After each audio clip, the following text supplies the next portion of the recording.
প্রধান উপদেষ্টা চলে যাচ্ছিলেন, তিনি আমাকে দেখে গণ অধিকার পরিষদের সংগ্রামী সভাপতি নুরুল হক নূরের স্বাস্থ্যের বিষয়ে খোঁজ নিয়েছেন এবং একই সাথে তিনি বলেছেন তার চিকিৎসার আপডেট কি। আমি তাকে জানিয়েছি আপনার পক্ষ থেকে নুরুল হক নূরকে বিদেশে চিকিৎসার জন্য পাঠানোর যে আদেশ দেওয়া হয়েছিল এখনো পর্যন্ত সেটি বাস্তবায়িত হয়নি। আমরা আপনাকে যেটি জানাতে চাই, নুরুল হক নূরের মতন নেতার উপরে যে আক্রমণ হয়েছে, যদি এই ঘটনার বিচার না হয় তাহলে পরবর্তীতে এই ধরনের ঘটনা আবারও ঘটতে পারে। আজকে জাতীয় ঐক্যমত্য কমিশনের যে মেয়াদ, আগামীকাল তাদের মেয়াদ শেষ হবে, সেক্ষেত্রে দলগুলোর পক্ষ থেকে যে দাবি জানানো হয়েছে, যেহেতু এখনো পর্যন্ত আমরা চূড়ান্তভাবে ঐক্যমতে পৌঁছাতে পারিনি এবং বিশেষ করে জুলাই জাতীয় সনদ কিভাবে বাস্তবায়ন হবে সেক্ষেত্রে এখনো পর্যন্ত সেটি নিয়ে আমাদের মধ্যে ভিন্নমত রয়েছে।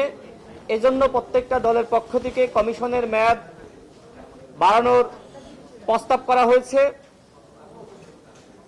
আমাদের দলের পক্ষ থেকে আমরা যেটি লিখিতভাবে জানিয়েছি, যেহেতু 2018 সালের কোটা সংস্কার আন্দোলনকে কেন্দ্র করেই পরবর্তীতে আবারও যখন 24 সালে কোটা ফিরে আসে এবং এই ঘটনাকে কেন্দ্র করেই মূলত গণ অভ্যুত্থানের প্রেক্ষাপট রচিত হয়েছে, সেক্ষেত্রে দলগুলোর কাছে যে খসড়া ঘোষণাপত্র দেওয়া হয়েছে, খসড়া জাতীয় জুলাই সনদ দেওয়া হয়েছে, সেই জুলাই সনদে যাতে 2018 সালের কোটা সংস্কার আন্দোলন অন্তর্ভুক্ত করা হয় সে ব্যাপারে আমরা লিখিতভাবে মতামত দিয়েছি। গণ অধিকার পরিষদ জুলাই জাতীয় সনদে স্বাক্ষর করতে আগ্রহী এবং আজকে যে দলগুলো এসেছে প্রত্যেকটা দল তারা মনে করে এই জুলাই জাতীয় সনদে আমাদের সবার উচিত স্বাক্ষর করা। আমরা যদি মনে করি যে অঙ্গীকারনামা সেখানে অন্তর্ভুক্ত করা হয়েছে, সেখানে এমন কিছু থাকা উচিত যাতে করে পরবর্তীতে ক্ষমতায় আসার পরে যদি কোনো দল এই জুলাই জাতীয় সনদ বাস্তবায়ন না করে অথবা ভায়োলেট করে, এতে করে যাতে সেই সরকারের ক্ষমতা অবৈধ বলে বিবেচিত হয়, আমরা সেটি অন্তর্ভুক্ত করার দাবি জানাই। আমি আবারও বলছি যে অঙ্গীকারনামায় আমাদের স্বাক্ষর করতে হবে, সেখানে এমন কিছু অন্তর্ভুক্ত থাকা উচিত যাতে করে আগামীতে কোনো দল ক্ষমতায় আসার পরে যদি জুলাই জাতীয় সনদ বাস্তবায়ন না করে বা ভায়োলেট করে, সেক্ষেত্রে যাতে ওই দল বা সরকারের ক্ষমতা অবৈধ বলে বিবেচিত হয়। আমাদের দলের পক্ষ থেকে আমরা বলেছি জুলাই জাতীয় সনদের অবশ্যই আইনগত ভিত্তি থাকতে হবে। বিভিন্ন দল বিভিন্ন প্রস্তাব দিয়েছে, আমাদের দলের পক্ষ থেকে আমরা যেটি বলেছি ঐক্যমতের ভিত্তিতে যে প্রক্রিয়ার মাধ্যমেই এই জুলাই জাতীয় সনদ গৃহীত হোক না কেন অবশ্যই এর একটি আইনগত ভিত্তি থাকতে হবে।